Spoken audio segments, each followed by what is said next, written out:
Good morning, my name is Brad Idman. I'm responsible for Marriott in Southeast Asia and sales and marketing. Well, thanks for joining us here at ITB. It's an important show for you, particularly with you looking after Thailand, where it's a booming market at the moment. It is. It's critical to be here in front of the right customers, talking about the destination Thailand as business really rebounds after the events of 2009, 2010.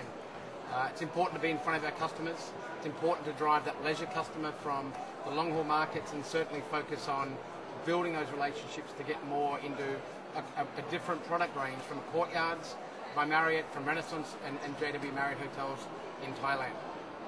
Now, looking at Thailand, it's almost set a benchmark for how quickly a travel and tourism economy can rebound from a crisis, and it's back up there. Do you see that continuing into 2011? Sure we did. In 2010, we first started seeing the leisure market come back in September, October, and the MICE market certainly has taken a little bit more time to really come back with a confidence. We started the year 2011 with an increased demand in leisure and in MICE sales, particularly from intra-Asia travel, being Australia, Singapore, Hong Kong and China, all delivering that MICE and leisure customer in. We're now starting to see an increased momentum coming from long-haul markets.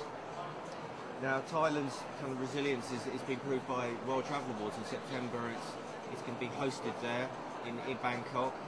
And the who's who of the travel industry are going to be congregating in the capital. I think it's a great time for the world to come together and really support the destination. We all know that the destination through medical tourism, certainly through the leisure tourism, the offering and the value for money for either the leisure customer or the MICE customer right now. So I think having all those decision makers and key players in the market will certainly support further growth and really drive the volume and the average rates needed for the country. Now, within your role, as well as Thailand, you also look after Indonesia, Philippines, Singapore, Cambodia and Vietnam. Exciting times within the territory. What do you look at and see as those destinations that are evolving most, and why? Sure.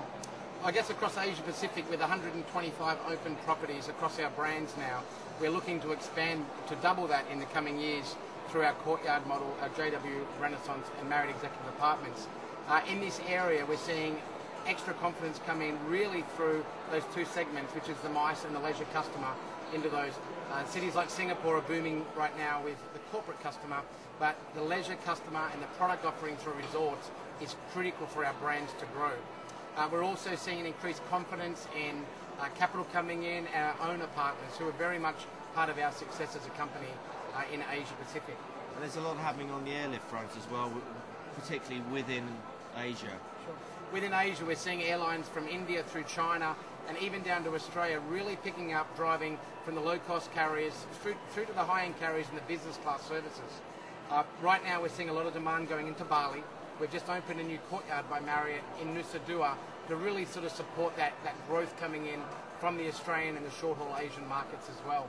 We think in the future, with the increase of the low-cost carriers, people will spend more and travel more, so that demand will pick up over the weekend, specifically over the weekend for leisure business, hence our need to grow our resort products.